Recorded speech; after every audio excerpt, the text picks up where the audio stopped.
Okay, hello and welcome to the Idea Pod, which is a podcast for examining ethical issues in applied ethics and bioethics and a range of other topics. Brought to you by the Idea Centre, which is a centre for applied ethics here at the University of Leeds. My name's Tom Hancocks. I'm a lecturer and consultant at the Idea Centre. And this week, I have the pleasure of being joined by one of our past alumni, Georgina James. Hello, Georgina. Hi.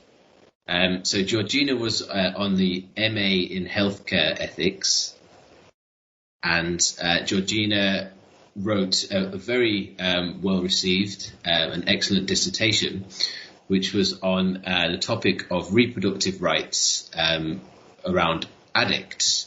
And in particular addressing the issue of whether it's permissible to incentivize the sterilisation of addicts. So this podcast is going to be asking Georgina a little bit about her research and some of the main conclusions and arguments that she developed within it.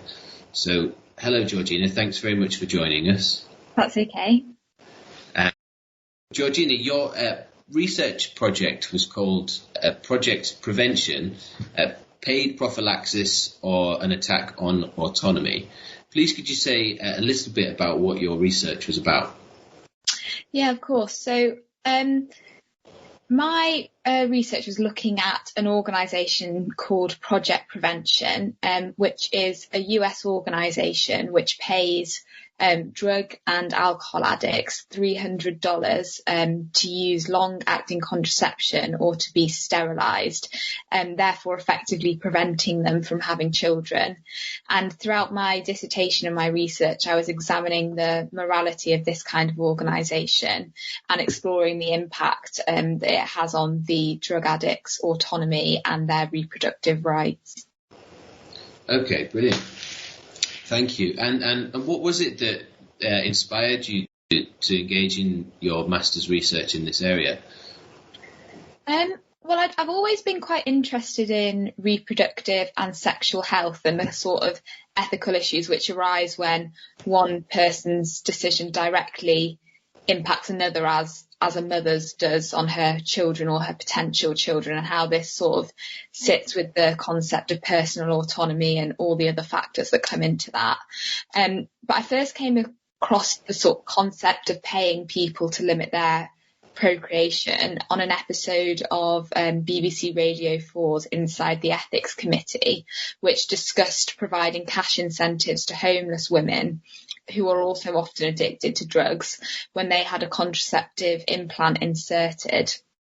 And I found this sort of dichotomy between valuing the woman's autonomy, acting in their best interests, preventing harm to them, and also preventing harm to their children and the rest of society really interesting, but also quite challenging. And so I did a bit more research into this sort of area and came across Project Prevention and was keen to sort of explore that a bit further. Yeah. Okay, fantastic. So I think you mentioned that Project Prevention is a project that's mainly based in the US. And has some traction there. Did you find that it was likely that something like Project Prevention might come into existence in the UK?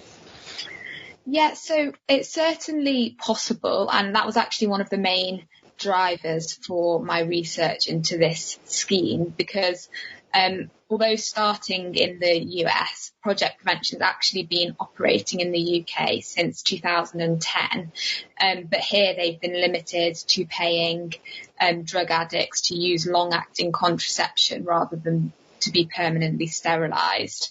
And they say on their website that the British Medical Association currently makes it too difficult for them to pay addicts for their sterilisation. But they do actively encourage their supporters and their proponents to petition the BMA to change this policy. And considering that the scheme is entirely donor funded and actually receives considerable support from people in well-respected positions, including some medical professionals and midwives, I do think that there is a genuine potential that if this support continues, Project Prevention UK could become as extensive as it is in the US. Yeah, Okay. You mentioned briefly there that there's different ways of going about sterilisation and probably different definitions of what sterilisation is, or different types of sterilisation. Could you say a little bit about what you mean by sterilisation? Yeah, so that's a really good point, actually, because when I say sterilisation, I mean a permanent method of contraception which irreversibly prevents a pregnancy. So in men, this can be in the form of a vasectomy, and in females, this is often in the form of a tubal occlusion. So it prevents either the man or the woman ever having a child. So that's different to the long-acting contraception, which are sort of contraceptive methods which just require admission maybe less than once a month and prevent pregnancy for extended periods of time, but are essentially reversible. So it's the long-acting methods that Project Prevention are paying addicts to use in the UK, and it's the sterilisation and the long-acting that are being incentivised in the US. Yeah. Okay. I think that's a good point to clarify.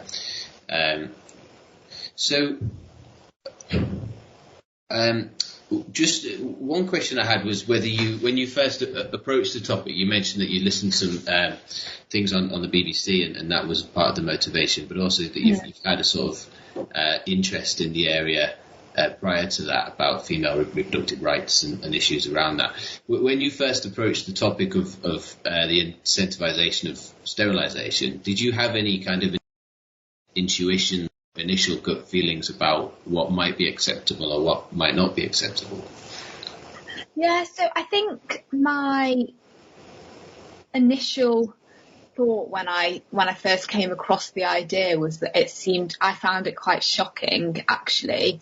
I think just because maybe bringing my own sort of biases and interests, I've always sort of thought of reproduction as something quite important and something quite sort of fundamental to us and what makes us sort of human, and I feel like it's a big part of our lives. So I think when I originally came across it, I did feel quite shocked that was a possibility. Yeah. So your initial sense was that it was probably wrong? I think so, yeah. Yeah, okay. And did that intuition, was that a key part of your thesis? Did that intuition stay as you were making your arguments? Yeah, it did really. So I think throughout my research, there were lots of challenges that came up that made me think, oh, well, it might be wrong to pay people to not have children, but is it as wrong as, say, allowing children to be born addicted to drugs? So I was challenged in that way, but I think I eventually came to the conclusion that it was wrong, no matter what the sort of other consequences of allowing these drug addicts to reproduce was. Yeah. Okay. So one of the central parts of your argument is the idea that it is the issue of autonomy, and the concern that if you incentivize sterilisation, that can have a sort of corrosive impact on the autonomy of the addict. Could you say a little bit more about that argument? Yeah, so the addict's autonomy and the importance of autonomy was really central to my thesis, and sort of originally I've spent quite a lot of time exploring what autonomy was and what I sort of took it to mean, and I found it quite difficult originally to get quite a clear concept of what's necessary for autonomy and how is it undermined and how does it sort of exist as a concept, because much of the sort of literature either focused on internalist or externalist views of autonomy, and neither of which I found completely satisfactory. So I ended up advocating a socio-relational account of autonomy, which sort of gives 4 conditions that are individually necessary and together sufficient for autonomy. And I then assessed Project Prevention's scheme of incentivising sterilisation against this sort of criteria, and found that it basically made these addicts incapable of making autonomous reproductive decisions. Yeah. Okay. And what was it that you found appealing about this socio-relational idea of autonomy?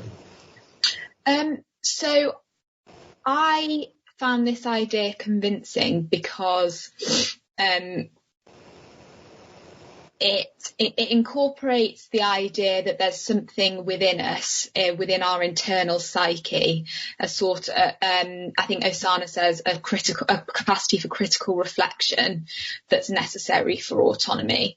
But it also accepts that there are some external factors which can impact our autonomy, such as influences which might jeopardise our psychological integrity, such as manipulation and coercion.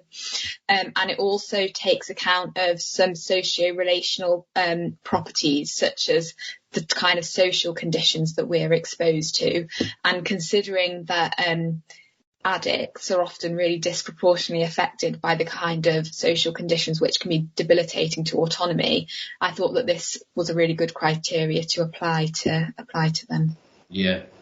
You mentioned this aspect of critical reflection. Yeah. I think one of the really interesting parts of your thesis is the way in which, well, firstly, that critical reflection is really important for our autonomous decision making, but also secondly that addiction can have a really debilitating effect on our ability to critically reflect about things, and obviously that's one of the features of what's bad about addiction. Could you say a bit more about how addiction impacts on critical reflection and how that relates to autonomy? Yeah, so one of the things that I found was necessary for autonomous critical reflection was the idea that we can have lots of these competing interests and desires in our brain. So we might desire lots of different things which can compete and possibly conflict, but we become autonomous and can make autonomous decisions when we can unify these and make decisions which are extended over time and reflect our unification of these interests and reflect our extended will. But the nature of addiction and the way it affects people's brains mean that addicts are prone to experiencing extremely sharp preference reversals. So it's actually really common for an addict to state and genuinely desire that they don't want to take drugs or that they weren't addicted, but also have this coexisting genuine desire to consume drugs. And they exhibit this inability to unify these desires, to consistently extend their will across time, and therefore fail this critical reflection and internal psyche criteria, which is necessary for autonomy. Yeah. Okay. Brilliant. Did you think, while you were doing your research, did you think that there was any way in which you could design a scheme that was similar to Project Prevention, which involved the incentivization of sterilisation? Was there any way that you could design that in a way that would respect or enhance autonomy, or did you feel that it was just destined to never work on autonomy grounds? Yeah, so that's interesting. It's something I did consider quite a lot, but I think the conclusion I came to is that the crucial combination of an addict's diminished capacity to make autonomous decisions and the fact that incentivising their sterilisation maximises on this and further undermines it means that when there are incentives offered to drug addicts to be sterilised, I don't think that there is a way that can ever be ethically permissible. And I think there might be schemes that could be designed to benefit addicts, definitely. But I think a better way for a sort of more beneficial scheme to spend this $300 it would be better spending providing addicts with rehabilitation or preventing addiction, to prevent the sort of vulnerability to having their autonomy undermined in the first place. I don't think that incentivizing sterilisation and therefore maximising on addicts' diminished autonomy can ever be permissible. Yeah. Okay. That's really interesting. So we've mentioned this central argument of autonomy, and obviously that's one of the key parts of your argument. But there are other aspects to your argument as well. And one of the key points that you make, or rather one of the key arguments that you challenge, is this idea that incentivizing sterilisation might be a good thing because it prevents harm to children, or soon to be born children. Could you say a little bit more about that argument and why you don't think it works? Yeah.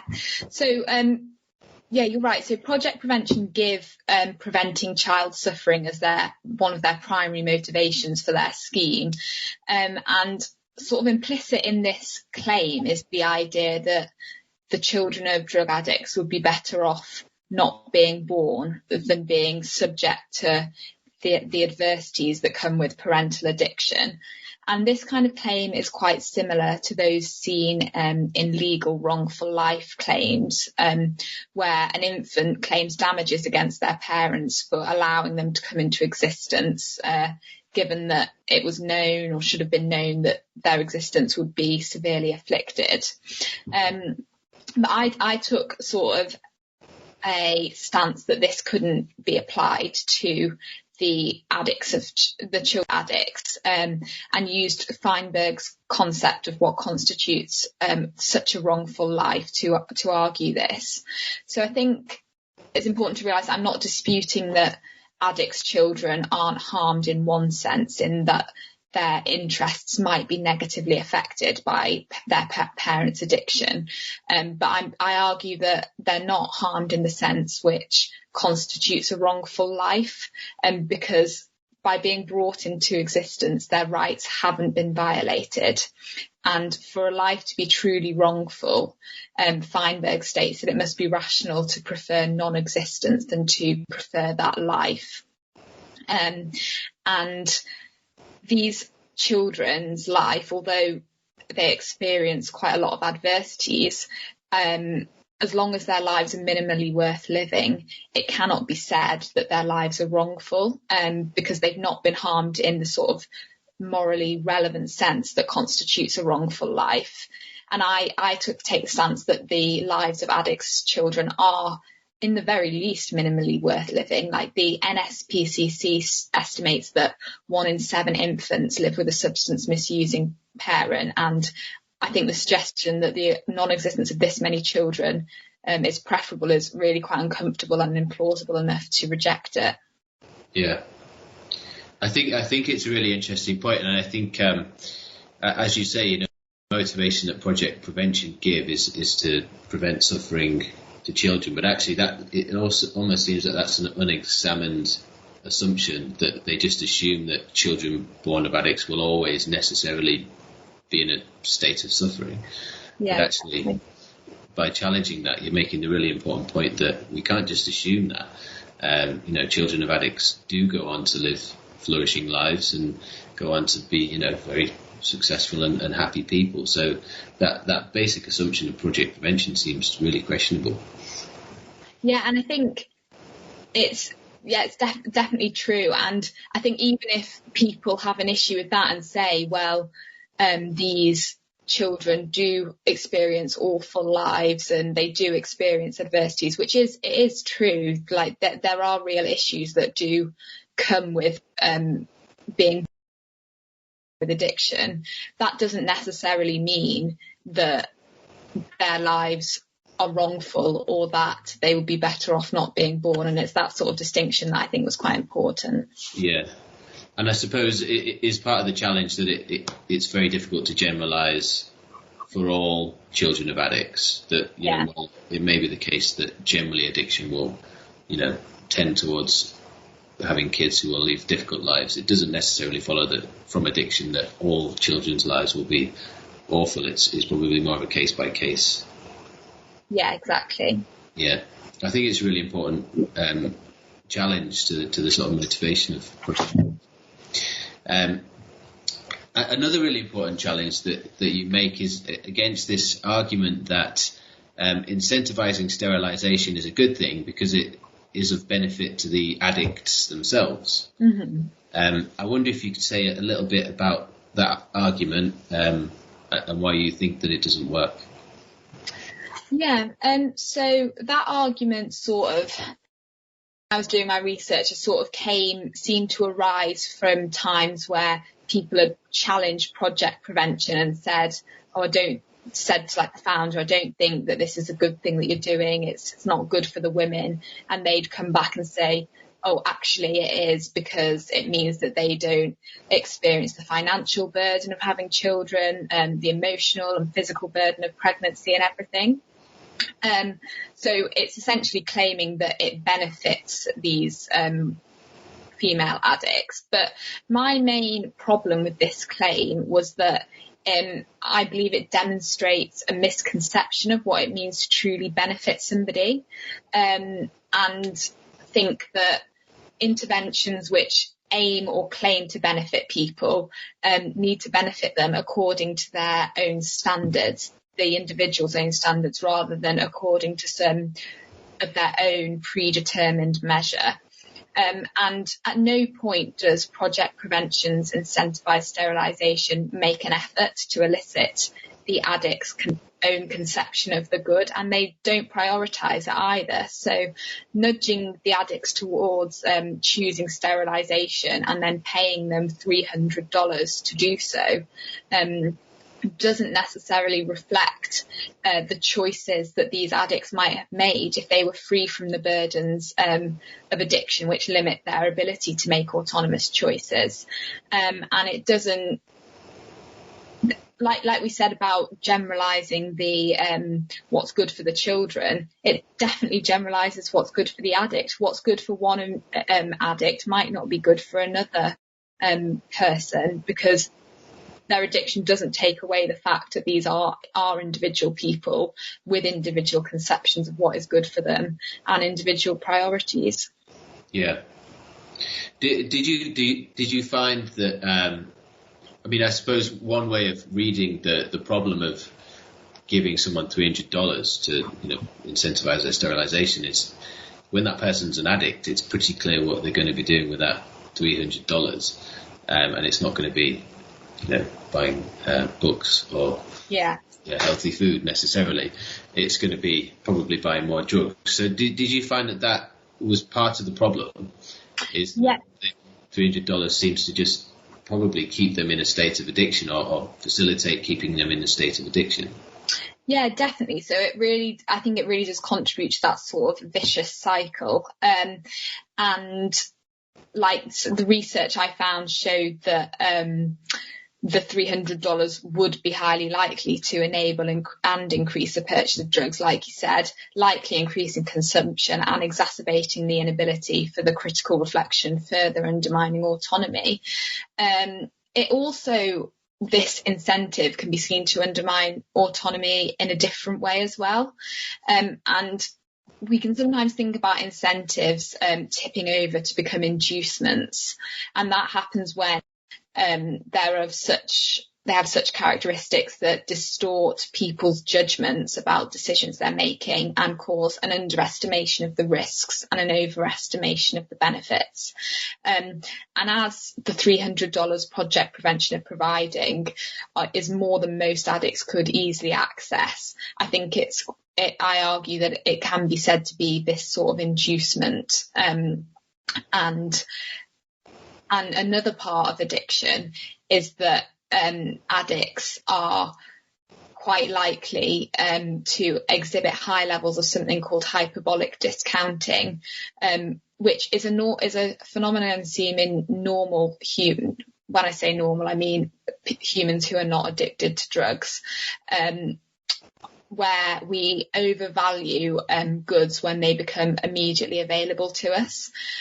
So even if we consistently prefer X to Y, when Y becomes imminently available, we're much more likely to just go for it and take that option. And this is seen to a really high extreme in addicts. And as the $300 would make these drugs imminently available to them, incentivizing sterilisation further feeds into increasing their access to drugs and feeding their addiction even more by exploiting these tendencies of addiction. Yeah. Do you think, or did you think while you're doing the research that the amount of money makes a difference? So imagine that, for instance, they were paid $3,000 or $30,000. Would that make any difference, do you think? I think that is quite interesting. I think that the amount of money wouldn't change the amount that autonomy is undermined, considering the nature of addiction and the characteristics we've discussed.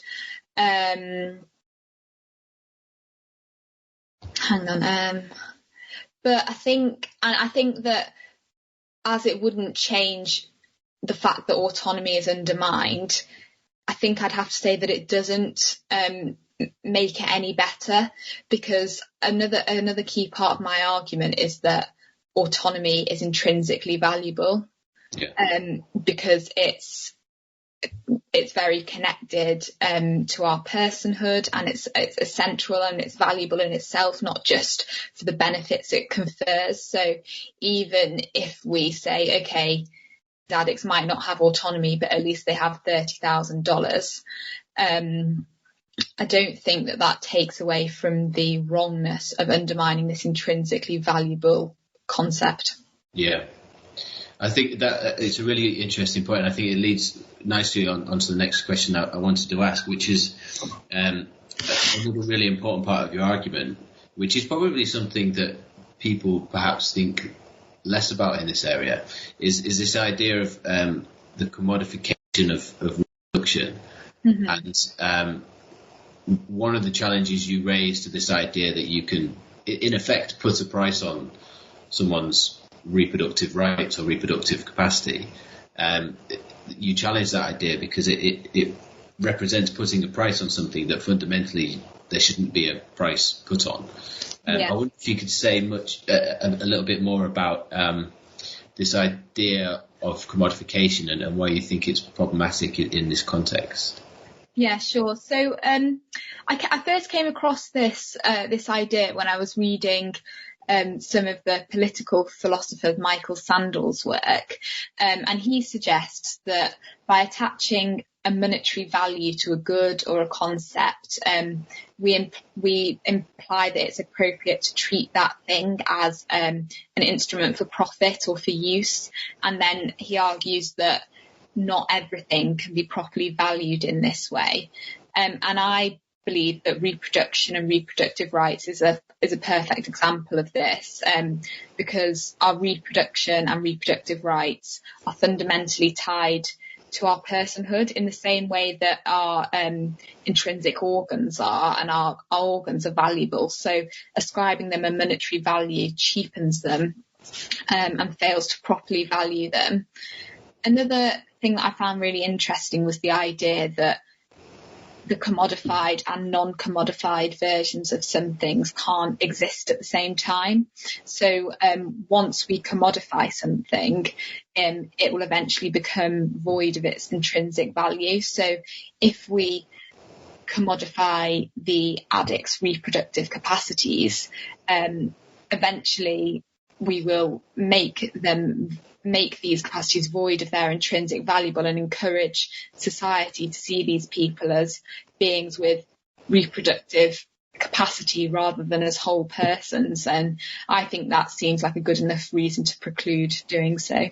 Yeah, I think it's a really interesting point, and I think obviously Sandel's work is really sort of topical in many ways, and I think you apply it really well to this topic. But it's in the world we live in, where you can buy pretty much anything off the internet, including love, friendship, and all of these other things that people find intrinsically valuable. I think you apply that argument really well to the idea of reproduction and to the area of reproduction. And I suppose a lot of it's part of the argument that people have against paid surrogacy and other areas as well, is that paying someone to give up their reproductive rights is it in a problematic way. I think as well, it's important to realise it's not just their reproductive capacities that are being commodified, it's also their reproductive rights, and the fundamental right to reproduce is grounded in the basic right to autonomy, which I've spoken a lot about. And so, having discussed the importance of this, I think by commodifying reproduction and reproductive rights, we by default also lead to commodification of autonomy, which seems like a pretty dangerous and slippery slope ethically, I think. Yeah. I suppose one, and it's linked to this, one of the kind of problems that you might see in this idea of paying an addict money to do something or not do something is that you're almost treating them as someone who can be paid off in various ways. And you might think that, and I think it links to the commodification point and your point about the commodification of autonomy, is that it's quite an unpleasant way to treat a human being by treating them as someone who can be paid off. So we're not just eradicating the intrinsic value of their capacities or their rights, but themselves as people, I think. It's a good way to look at it. Yeah, definitely. Great, okay. It's really interesting. I had a few questions about whether you thought it might make a difference who offers the service. So, let's imagine that project prevention becomes a reality in the UK and that people find it attractive, and I don't know, maybe we have a huge mass problem with addiction, and people think, well, one way of getting around the problems with addiction is by offering something like project prevention. Do you think that it would change the sort of moral picture if it was a state-offered service? So imagine that the NHS offered the service rather than a sort of private organisation. Do you think that would change anything, morally speaking? I think that it would be tempting to think that it would, considering that if it was, like you say, it was a massive problem, it might benefit lots of people. But I think when we look back at the fundamentals of what makes it essentially wrong, the fact that the state is funding it rather than a non-profit private organisation, I don't think makes a difference. Another argument I considered aside from the autonomy one was that paying addicts to be sterilised is exploitative because it fails to benefit them as fairness requires. So although we might say that the addicts benefit from the money that they receive, and so it's mutually beneficial, I argued that that benefit actually bestows a false benefit on the addicts. So if we consider it's highly unlikely that people free from the desperation and limits of addiction would view losing their reproductive autonomy as a benefit, despite being paid $300. So I think from that respect, we can say that the $300 can't be seen to benefit addicts as fairness requires and is therefore exploitative. And I don't think that the fact that the state was paying them this money would change that in any way. A better way for the state to address the insufficiency and the problem would be to try and eradicate the vulnerability which makes this exploitation of addicts possible. So like I said before, this $300 would be better spent providing rehabilitation or preventing addiction, which is a much longer term, more sustainable solution than just preventing the reproduction of a group of addicts. Yeah, I think that's a really good point. And I suppose, I mean, on one reading, it's actually probably worse for the states to take control of this, because exactly as you say, it's not the state's job to exploit people. Presumably one of the key jobs of the state is to protect people's healthcare and precisely to get them out of a state of addiction. Yeah. So, on one reading, it's probably better or rather worse for the state to be giving out incentivization for sterilising addicts, because it just looks like a strange thing for the state to do. One question I had was whether we might defend. I'm sort of right in the last ditch of trying to defend something like project prevention. Not that I have any particular stake in the matter, but I'm just sort of hypothetically, let's try and defend it as much as possible. One final argument I wanted to test out was, can we see something like project prevention as being analogous to something like a medical trial? So, in the same way as we pay people to take part in medical trials, to test out medicine. I mean, a good topical example would be the coronavirus medicine. Yeah. We pay people to take part in trials. I think in the case of coronavirus, there have been lots of volunteers. But generally speaking, we pay people to take part in trials because it's in the public interest to have good medicines that are well tested and past all the regulatory hurdles. Could we say that a similar rationale could be given for project prevention, so that it's in the public's interest to have, or to not have children in care, because obviously putting children in care requires a lot of public money and diverts money away from other important services. So could you say it's in the public interest to pay addicts to not have children, in the same way as it's in the public interest to pay people to take part in medical trials? Would that argument have any legs, do you think? Yeah, so I think that's a good question, and one I did sort of consider quite a lot and thought about when I was writing my dissertation. So I suppose it's analogous in the way that the outcome might benefit the public, if you construe that to be a benefit.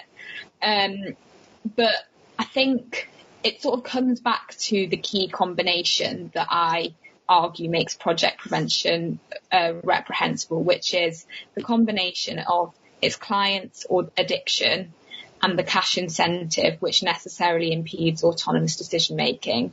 And although people in medical trials are paid to be participants, I don't think that this crucial combination exists. So when people are paid to take part in medical trials, they always undergo a rigorous consent process where it's ensured that their decision to take part in the trial is fully autonomous, and they have to consent to all these different, basically every eventuality.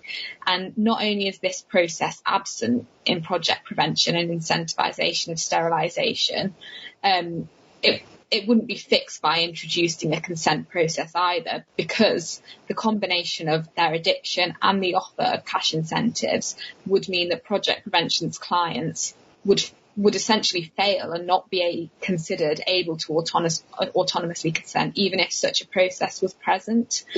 So I think, unlike paying the participants of medical trials, paying addicts to be sterilised, although it might benefit the state, this would be at the expense of the addict's reproductive autonomy, which, given my arguments about the value of autonomy, I believe is still impermissible.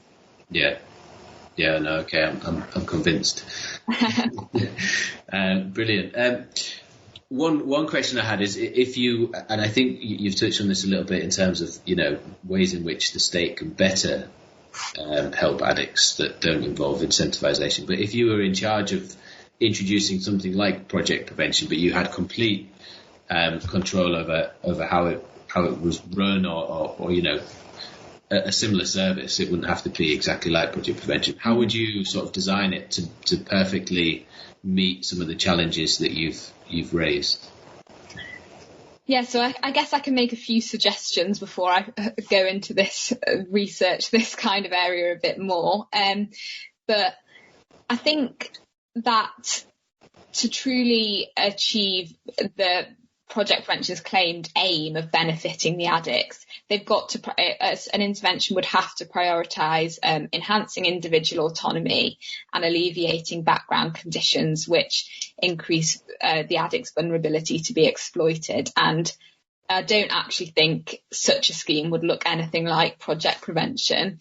I think it might include medical rehabilitation for drug addiction, to sort of minimise the autonomy impeding effects of addiction. But I think it would also have to take a really individualised approach and work with addicts to establish their reproductive preferences and empower them to be able to make autonomous decisions. I don't know exactly how this might be designed. I think that's probably an area that could be researched a bit further, but I think it would be along those sorts of lines of rehabilitation and empowerment rather than a quick fix and preventing reproduction.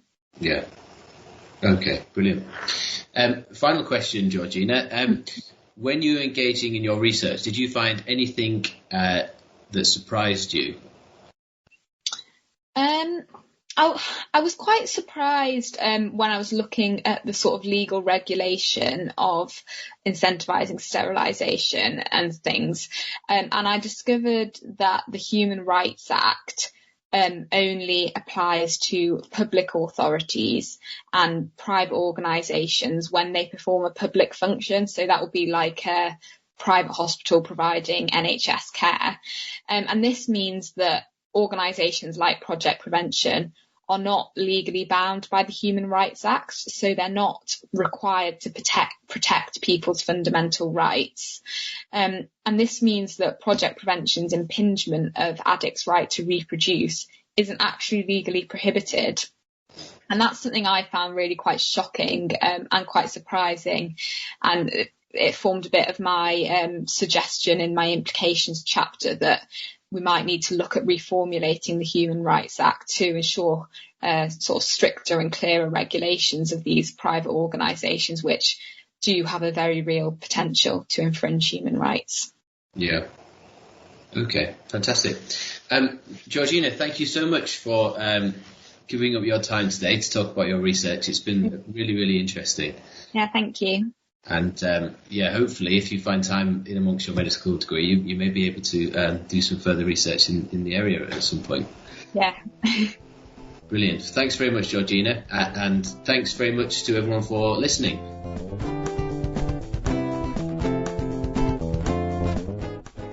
The Idea Pod is produced by the Interdisciplinary Ethics Applied Centre at the University of Leeds. Find out more at ahc.leeds.ac.uk/ethics. Music composed